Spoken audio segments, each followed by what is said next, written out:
Hello प्यारे बच्चों, फिर से आप सबका स्वागत है हमारे इस चैनल लर्न एंड शेयर पे। तो आपके जीतू भैया आज आप लोगों को फिजिक्स पढ़ाने नहीं आए। बोले क्या सर, फिजिक्स के टीचर फिजिक्स पढ़ाने नहीं आए? तो मैं आज आप लोगों को एक्चुअली बताने वाला हूँ कि फिजिक्स को हम इंटरेस्टिंग कैसे बनाएं। तो वो स्टार्ट करने से पहले हमारी जो आज की जर्नी है वो स्टार्ट करते एक छोटी सी मोटिवेशनल स्टोरी के साथ। स्टोरी मेरी लाइफ से जुड़ी हुई है, ठीक है, कुछ मन से मैंने नहीं बनाया है, सब मेरी लाइफ से जुड़ा हुआ है। आप लोगों को थोड़ा सा मोटिवेट करने के लिए जो घर पे बैठे बैठे शायद फ्रस्ट्रेट हो गए हैं या उनको कहीं ना कहीं से मोटिवेशन नहीं मिल पा रहा। तो मेरा एक सीनियर था, सीनियर का नाम अभिषेक था, ठीक है, पढ़ाई में काफ़ी अच्छा था और उसकी सिस्टर मेरी क्लासमेट थी। मैं कैसे जानता था? क्योंकि वो उसकी सिस्टर मेरी क्लासमेट थी और वो मेरा सीनियर था। तो 12th के बाद जैसे हर बच्चा करता है, उसने भी ड्रॉप किया और उसने सोचा कि मैं कोई आईआईटी कॉलेज ज्वाइन करूंगा, जेईई मेंस का एग्जाम और एडवांस का क्रैक करके कोई आईआईटी कॉलेज ले लूंगा। लेकिन फिर जर्नी कोई मतलब उसकी लाइफ के अंदर जो कुछ ऐसा हुआ बीच में कि शायद जो आपको भी हिला के रख दे। सडनली उसकी कार एक्सीडेंट के अंदर कार के नीचे उसका पूरा हाथ आ गया और राइट हैंड साइड उसका कंप्लीटली कट गया, मतलब बॉडी से अलग हो गया, ठीक है। अब ऐसे में इंसान पूरी तरीके से डिप्रेस हो जाता है। प्रिपरेशन तो बहुत दूर की बात है, लेकिन बंदे का डेडिकेशन इतना था कि उस बंदे ने उसी साल ना सिर्फ अपने लेफ्ट हैंड साइड से लिखना सीखा, बल्कि उसने जेईई का एग्जाम क्रैक भी करा और आज वो एक आईआईटी कॉलेज के अंदर पढ़ भी रहा है। इवन आईआईटी कॉलेज तो उसका हो गया होगा, आगे वो और स्टडीज कर रहा है, ठीक है। तो ये जो मोटिवेशनल स्टोरी है मैंने आज आप लोगों को क्यों सुनाई है, तो वो इसीलिए सुनाई है ताकि आप लोग थोड़ा सा मोटिवेट हो सके। आप लोगों को हमें बनाना है जीरो से हीरो, ठीक है ना, और फिजिक्स को बनाना है इंटरेस्टिंग। देखो यहाँ पे मैंने बहुत सारी चीजें डाली है। ये एक बच्चा है, ये आदमी है जो ये ट्रॉफी को अचीव करने की कोशिश कर रहा है। ये हमने एक एरो जो है टारगेट पे मारा है। तो आप सबका भी कुछ ना कुछ गोल है। आप में से कुछ बच्चे वैज्ञानिक बनना चाहते हैं, कुछ जेईई क्रैक करके बोलना चाहते हैं कि हम आईआईटी कर लें, कुछ बच्चे डॉक्टर बनना चाहते हैं, कुछ एनडीए में जाना चाहते होंगे, कुछ एयरफोर्स में जाना चाहते होंगे। मतलब अपने सबके अपने अपने गोल्स हैं। लेकिन रियलिटी में आप लाइफ में अपने गोल को अचीव करने के लिए क्या कर रहे हो? शायद कुछ नहीं।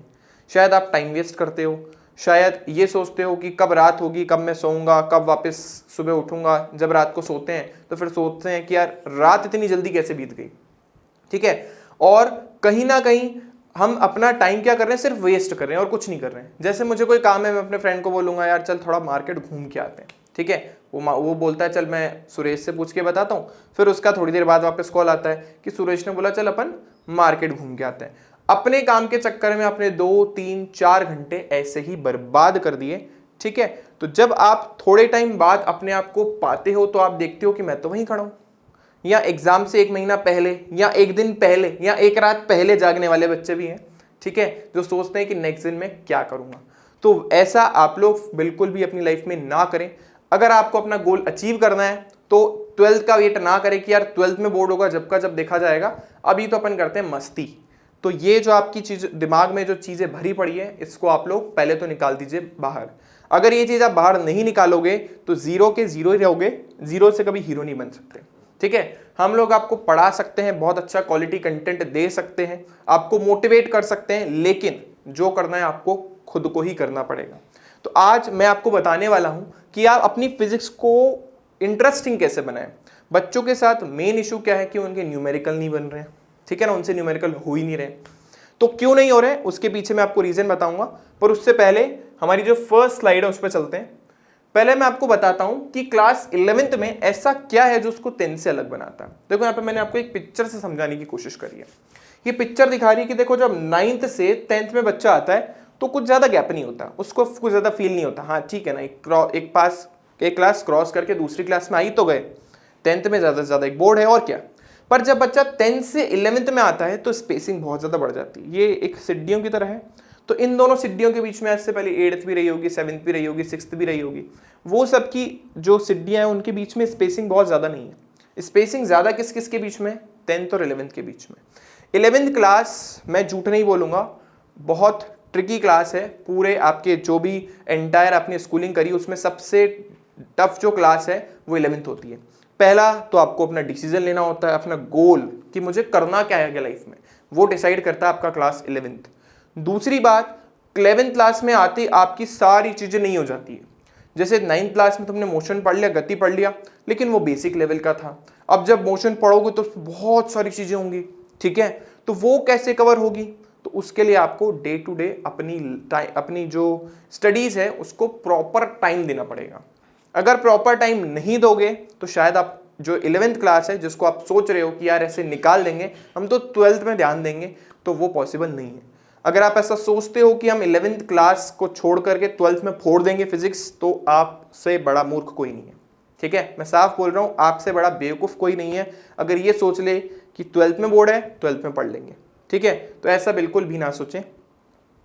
10th और 11th के बीच का जो गैप है वो बहुत बड़ा होता है। उस गैप को भरने के लिए, इस क्लास में कंफर्टेबल होने के लिए आपको डेडिकेशन के साथ रोज पढ़ना पड़ेगा। हो सकता है स्टार्टिंग में सब्जेक्ट के साथ कंफर्टेबल होने में थोड़ा टाइम लगे, ठीक है, थोड़ा ज़्यादा टाइम देना पड़े। जो क्वेश्चन शायद 15 मिनट में देख के हो जाएगा वो बिना देख के 1 घंटा ले ले, लेकिन वो 15 मिनट हमें यूज़ नहीं करने कि भाई सोल्यूशन तो सामने देख लेते हैं ना, क्या फ़र्क पड़ना है। नहीं, ऐसा नहीं करना।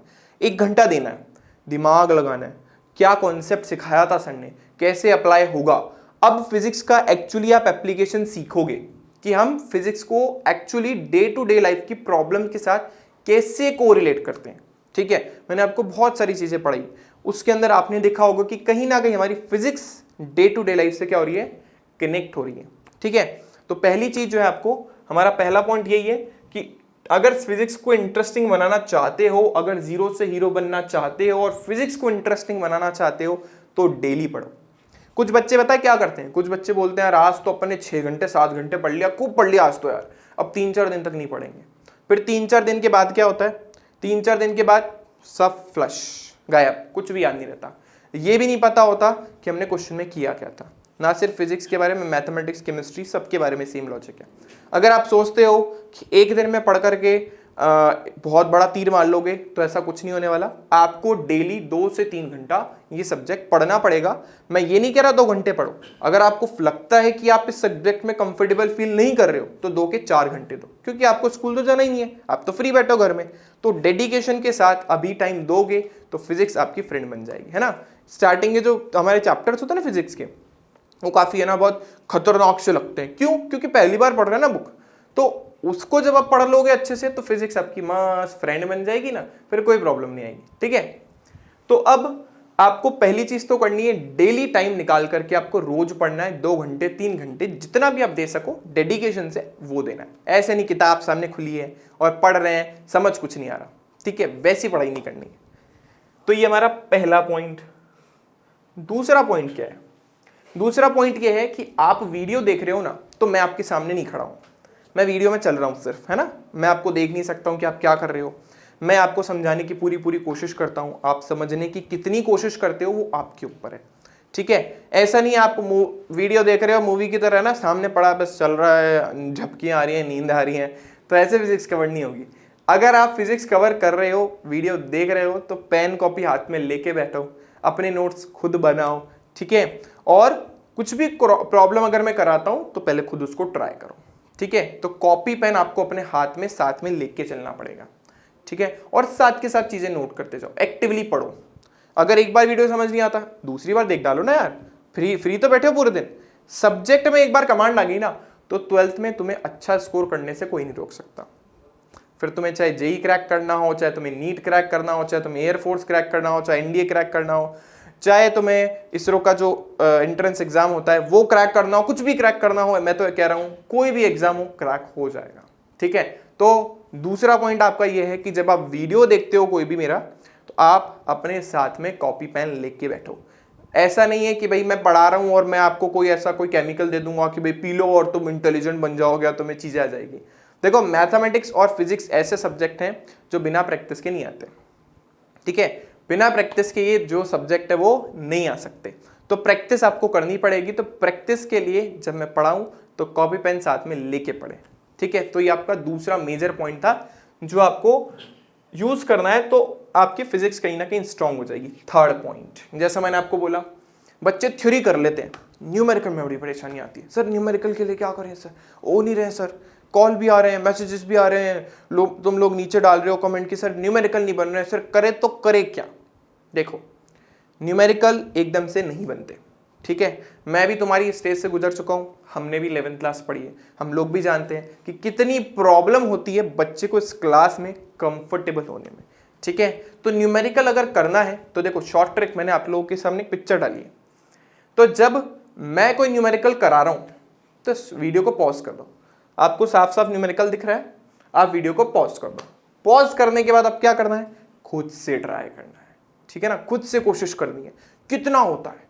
ठीक है, हो सकता है आपको 1 घंटा लग जाए, हो सकता है 2 भी लग जाए, पर शायद आप उसको क्रैक कर लोगे। ठीक है, हो सकता है आपने जो मेथड निकाला हो मेरे से शॉर्ट हो सकता है कोई लॉन्ग हो, या कोई दूसरा मेथड आपने निकाल दिया, तो कहीं ना कहीं इससे आपका ब्रेन डेवलप हो जाएगा। ठीक है, तो न्यूमेरिकल अटेम्प्ट करने के लिए आपको वीडियो को पॉज करना है और पॉज करने के बाद खुद से सॉल्व करना है। अब न्यूमेरिकल को करने की स्ट्रेटेजी क्या होनी चाहिए, तो सबसे पहले तो आपको पूरे चैप्टर का कॉन्सेप्ट पता होना चाहिए, फॉर्मूले कोरिलेट करना आना चाहिए। अब जैसे 10th का एक एग्जांपल दे देता हूँ, सबने करंट पढ़ा है I = Q/T। अब आवेश नहीं दे रखा, मान लो इलेक्ट्रॉनों की संख्या दे रखी है, तो आप Q को Ne से कोरिलेट करोगे, वहां से Ne से Q की वैल्यू लाओगे, फिर उस फॉर्मूले में डालोगे। तो बेसिकली आपको फॉर्मूले पता होने चाहिए और उनको कोरिलेट करना आना चाहिए। ठीक है, दूसरी चीज, जब आप कोई न्यूमेरिकल करते हो तो आपकी बेसिक मैथमेटिक्स थोड़ी सी स्ट्रांग होनी चाहिए। ठीक है, ऐसे नहीं आप छोटी मोटी मिस्टेकें कर रहे हो, तो उसके लिए आपको अपनी बेसिक मैथमेटिक्स को स्ट्रांग करना पड़ेगा। ये सजेशन स्पेशली बायोलॉजी वाले बच्चों के लिए है, क्योंकि वो फिजिक्स से दूर इसलिए ही भागते हैं क्योंकि उनको मैथमेटिक्स पसंद नहीं है। तो बेसिक स्ट्रांग कर लो और फॉर्मूलों को कनेक्ट करना सीख जाओ। जब एनसीईआरटी हो जाए, एनसीईआरटी में भी बहुत सारे ऐसे क्वेश्चन है जिसमें कॉन्सेप्ट लगते हैं, फॉर्मूले से काम नहीं बनता। ठीक है ना, आंसर एक लाइन का होगा या क्वेश्चन में लिखा होगा, पता नहीं पड़ेगा, क्यों, कॉन्सेप्ट नहीं पता। तो कॉन्सेप्ट पढ़ो, फॉर्मूले पढ़ो, फिर क्वेश्चन को कनेक्ट करना सीखो ना, फॉर्मूले एक दूसरे से कैसे कनेक्टेड हैं, कौन सी चीज कहाँ से आएगी। ठीक है, तो आपके क्वेश्चन धीरे धीरे आपके न्यूमेरिकल बनना स्टार्ट हो जाएंगे। स्टार्टिंग में लगेगा थोड़ा सा प्रॉब्लम आएगा, हो सकता है क्वेश्चन ना हो, 2-2 3-3 घंटे तक भी तुम बैठे हो लेकिन फिर भी नहीं आ रहा। स्टार्टिंग में थोड़ा सा प्रॉब्लम होगा, लेकिन धीरे धीरे अपने आप सही हो सकता है। ठीक है, तो न्यूमेरिकल अटेम्प्ट करने का सबसे बेस्ट तरीका, वीडियो पॉज करो, खुद से ट्राई करो। पर ट्राई करने से पहले ऐसा नहीं आप तो डायरेक्ट ही न्यूमेरिकल करने बैठ गए, तो आपको सबसे पहले कॉन्सेप्ट पढ़ना है। ठीक है, उसके जो फॉर्मूलेज यूज हो रहे हैं उसको लिख लो भाई एक जगह, ये फॉर्मूले यहाँ पे हम भाई हमने ये चैप्टर में ये फॉर्मूले पढ़े, फिर उसको अप्लाई करना सीख जाओ, अपने आप आ जाएगा। ठीक है, तो ये सारी वो स्ट्रेटेजीज हैं जो आपको जीरो से हीरो बनाने में, फिजिक्स को इंटरेस्टिंग करने में आपकी बहुत हेल्प करेगी। जब कोई कॉन्सेप्ट पढ़ते हो, मैंने उस दिन भी बोला था संडे वार्ता में, कि आप चीजों को कोरिलेट करो, अपने आसपास जो चल रहा है वही तो फिजिक्स है, कुछ अलग थोड़ी ना है। ठीक है, एक बच्चों के साथ प्रॉब्लम डेरिवेशन में भी आती है कि यार डेरिवेशन कैसे हो, क्योंकि 9th तक तो ऐसे डेरिवेशन थे कि जो आराम से हो जाते थे। ठीक है, ऐसा कोई बहुत बड़ी बड़ी चीजें नहीं थी, लेकिन 11th क्लास में 12th क्लास में डेरिवेशन का लेवल बहुत हाई होता है।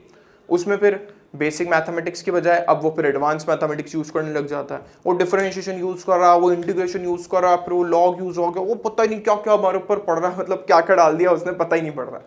तो आप अपनी जो एडवांस मैथ्स है, डिफरेंशिएशन हुआ, इंटीग्रेशन हुआ, अवकलन, समाकलन है, लॉग है, इसको थोड़ा सा अच्छे से पढ़ लो। ठीक है, उसके लिए हमने लेक्चर सीरीज बना रखी है चैप्टर नंबर 0 की, वो अच्छे से देखो। डेरिवेशन में आपको सिर्फ फर्स्ट स्टेप पता होना चाहिए, बीच के कुछ स्टेप्स पता होने चाहिए कि हमने क्या अज्यूम किया। ठीक है ना, क्या हमें पता था, बात की तो बीच में बेसिक मैथमेटिक्स है, 2-4 बार प्रैक्टिस करोगे, हाथ से निकालोगे, यूं हो जाएंगे डेरिवेशन। ठीक है, तो जो डेरिवेशन और न्यूमेरिकल की प्रॉब्लम है वो सॉल्व। तो आई होप सबको मजा आया होगा, अच्छा लगा होगा, और डेडिकेटेड होके पढ़ोगे तो आपको सफल होने से कोई नहीं रोक सकता। ठीक है, तो इस लेसन के लिए इतना ही, और मिलते हैं नेक्स्ट लेसन में फिजिक्स के वापस। Stay home, stay safe. अगर वीडियो अच्छा लगता है तो शेयर और लाइक जरूर करना, और अगर चैनल सब्सक्राइब नहीं करा है तो सबसे पहले करना। Thank you for watching this video.